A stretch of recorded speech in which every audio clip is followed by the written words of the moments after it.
Hey, how's everybody doing? It's the end of another long, hard week here in Israel. Another few soldiers killed, bunch of soldiers wounded in Gaza, in explosions, in terror attacks in Judea and Samaria. It's really not easy, and although there's definitely no other place I would rather be, this is where we're meant to be. This is where the news reports start every day with, we are hoping for better days, and we're all together, and we're all Jewish people, and we all care about each other, and this is where it's at. But I definitely can say it's difficult. It's really, really difficult. I don't know. Yeah, there has to be an end to it, and I'm sure we are approaching that end very, very soon. And I bless myself and everybody here and everybody in our nation that we will be able to see what this was all about, why we needed it, because we know it's all for the best. It's just very hard. Okay, so this week's Parsha, Bechukotai, I almost didn't even want to touch it because it's a very difficult Parsha. It goes through all these curses and all these blessings. There are blessings, but they're almost overwhelmed by the curses. And it's not exactly curses, but it's called Bechukotai, meaning Bechukotai means in my statutes or in my laws. I was actually just talking about this yesterday with a chavruta of mine. The word chok, we tend to think that it just means laws that we don't understand. And in fact, it just means laws, any laws. If you walk in my ways, in my laws, the laws that I tell you to do, things are going to be great. And it goes on to say all the blessings that you're going to get. And if you do not go in my ways, walk in my, go according to the statutes and the commandments that I instruct you to do, it's not going to be good. Life is really, really not going to be good. And although we could go in to discuss how that could be, like what does God want from us? Why are there all these curses? Like, if life is for good, if life is meant to make us happy and make us have a connection with Hashem, why does it seem so incredibly difficult? Why is it full of so much suffering and so many challenges? You know, this is what we're going through here in Israel, but I'm sure generations and generations in the past were saying the same thing. You know, it was so difficult. Life is so bloody hard, you know? So I'm not going to focus on that today, although for sure I could talk about it, but I think you guys know. Oh, wait. Sorry. You know, I think we know that. I think we can figure it out on our own. But today I want to talk about the blessings. Okay, there's one blessing that is a beautiful blessing that's written here in this Torah, that in this Parsha, that if you do walk in my ways and you do keep the commandments, I am going to walk with you. Listen to this. V'hitalachti b'tochachem, says Hashem. I'm going to walk among you. V'hayiti lachem le'elokim, and I'm going to be your God. So Rashi kind of notices, what do you mean you're going to walk within us? How can a God who's infinite walk inside or with people who are finite, you know? So he brings Rashi, which says, V'natati mishkani b'tochachem, I'm going to put my house almost among you, and you're going to walk with me. Well, that says the Torah. And I'm going to walk with you. V'haiti lachem le'elokim. Says Rashi, I'm going to walk among you, almost go for a trip with you. Walk with you, as if we're holding hands, as if we're chummy, as if we're good friends. Walk through Gan Eden. Some people say this means in Eretz Yisrael. I'm going to just be among you. You'll almost have a friendly relationship with me. You'll be able to turn around and say, oh, there's God, and have a conversation and really be very friendly with Hashem. So says Hashem. This is the blessing. And yet at the same time, you're not going to be what does it mean? And then at the same time, I am going to be your God, right? How could that even happen? So Rashi says, You might think, יכול לא תראו ממני ולא תהיו מזדעזעים ממני? Could it be that you won't tremble from me, or you won't shake and have like reverence towards me, like you won't fear me? How could that be? As it says, so says the pasuk. No, it's there's gonna be some fear, some awe, and that fear will be v'hayiti lachem l'Elokim. I'm still gonna be your God. So Netivot Shalom answers the question that he basically is asking, how does this all work? And he says that in general, we have a concept that there is no reward for mitzvot in this world. So what does it even mean, this whole entire section where there's all these blessings going on? There's a blessing initially that the rain will come down in its time, and you're going to have good crops, and you're going to be able to eat even fruits from like 3 years ago. They'll still retain their freshness. Achaltem yashan noshan, natati shalom ba'aret. There's going to be peace in the land. Yes, thank you. We would like that very much.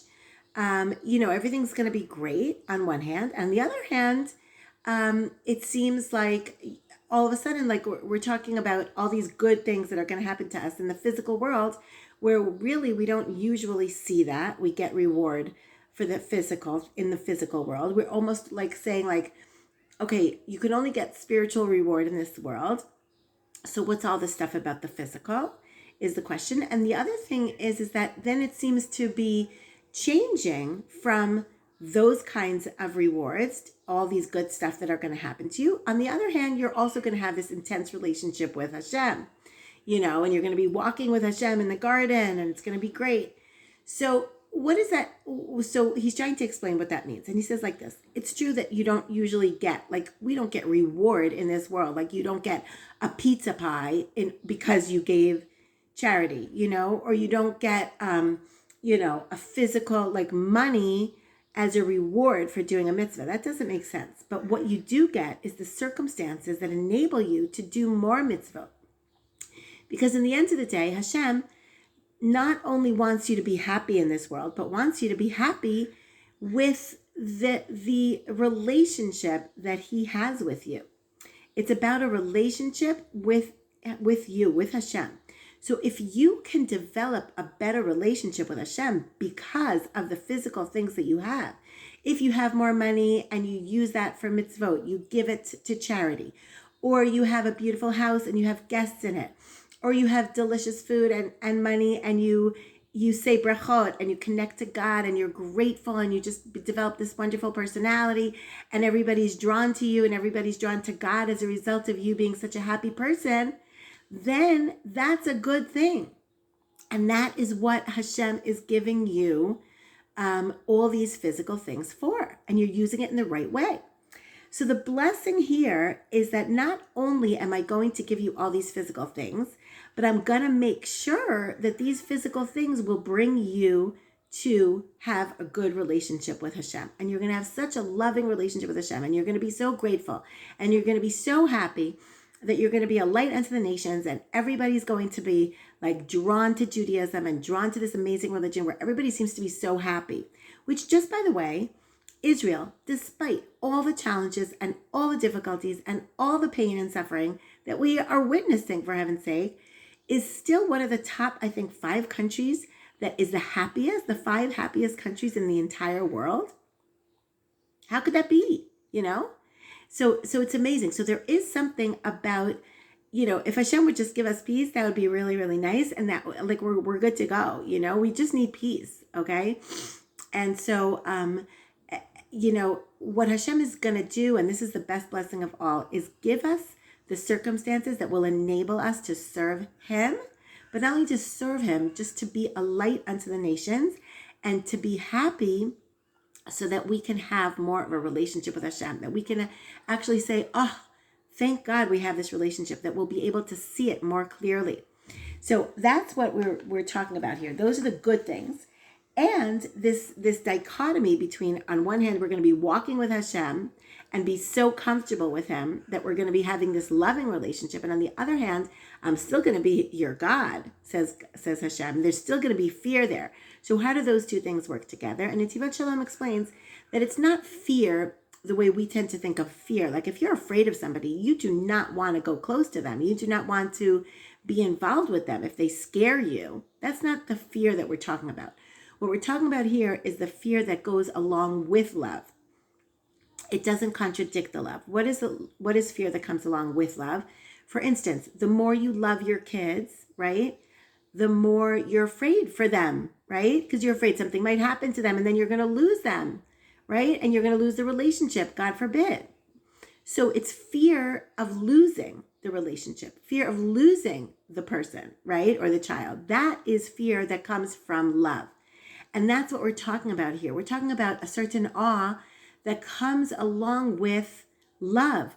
We are so loving God. We're so understanding that to be with Hashem is the best possible reality for anybody.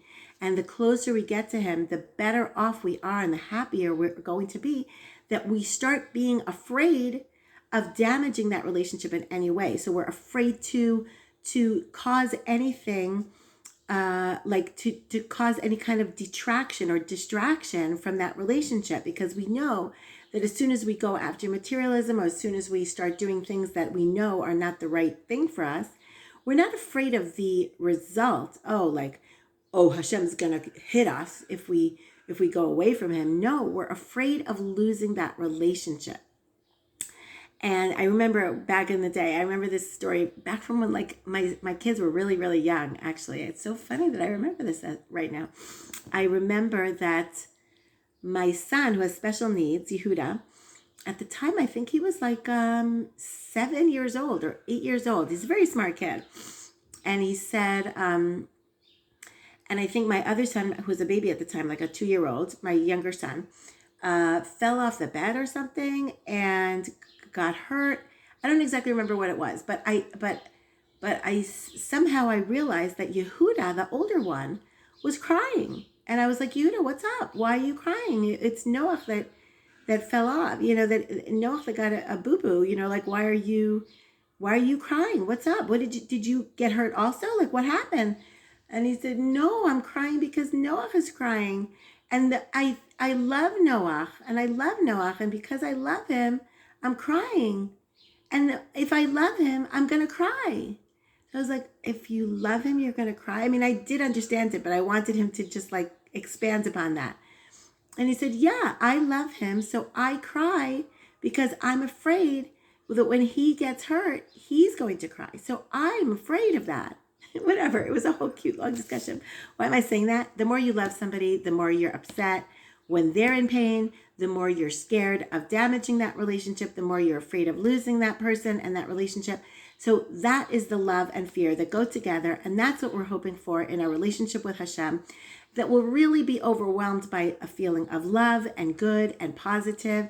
And at the same time, we have those boundaries, or that fear of losing that relationship, which creates the structure of keeping the mitzvot, keeping the instructions that Hashem really is giving us in order to make us happy and live most meaningful and fulfilled lives. Have a good Shabbos.